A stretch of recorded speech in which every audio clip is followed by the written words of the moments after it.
À un moment, on s'est tous les deux embrassés en fait. Et, et il a voulu me rembrasser et j'ai tourné la tête et ça lui a pas plu.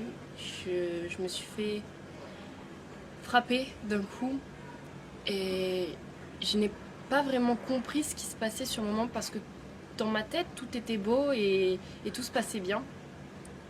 Euh, j'ai voulu me défendre et cette personne m'a refrappé, refrappé, refrappé. Je n'arrivais rien à faire, rien du tout. Il était vraiment trop fort pour moi, sur moi, à me frapper.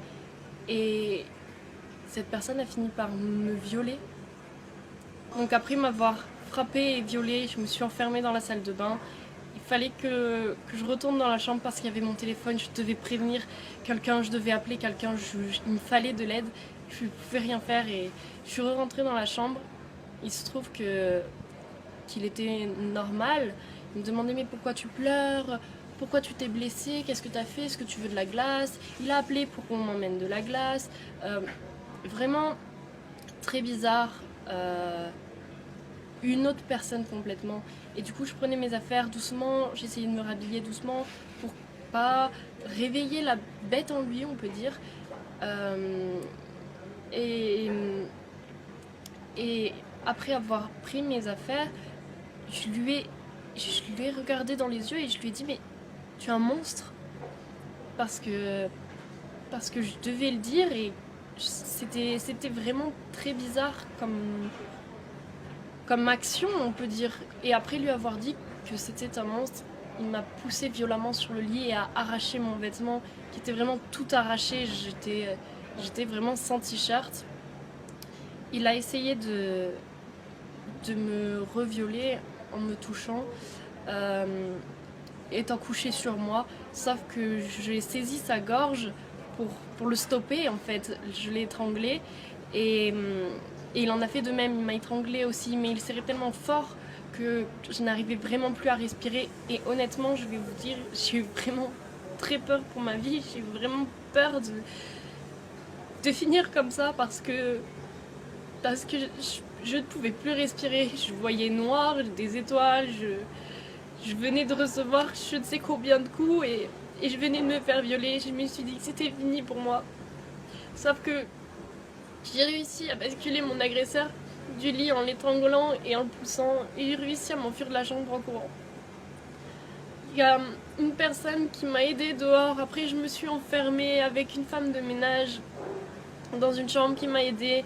Les secours sont venus, la direction de l'hôtel est venue me donner des vêtements, la police est venue. Lui était enfermé dans la chambre, ils l'ont embarqué au poste de police, on m'a embarqué au poste de police, on nous a embarqués au même dans 2 voitures séparées pour pas qu'on se recroise, etc. Arrivé au poste de police, j'ai porté plainte, on va dire, mais ce n'était même pas réfléchi de ma part. Au poste de police, on m'a dit bah voilà, qu'est-ce qui se passe? J'ai tout dit et j'ai pas eu le temps de réfléchir, de savoir si je voulais porter plainte, si je voulais pas porter plainte, ce que je voulais faire, ce que je voulais pas faire. J'ai pas eu le temps de tout ça. Donc, après avoir porté plainte, j'ai été emmenée à l'hôpital pour soigner mes blessures, pour me faire des tests ADN, faire des tests alcoolémie, faire des tests pour la cocaïne, faire toutes sortes de tests. J'y suis allée le jour même, j'y suis retournée le lendemain. J'ai eu un médicament à prendre pendant 1 mois qui me détruisait l'estomac vraiment pour pas avoir de maladie, etc. Parce que oui, cette personne ne s'est pas protégée, bien évidemment. Euh, quand j'étais chez moi, je me pliais de douleur tellement ce cachet me faisait mal. Et c'était dur. Je n'arrivais pas à le dire à ma mère parce que c'est trop dur de dire quelque chose de tel à sa mère.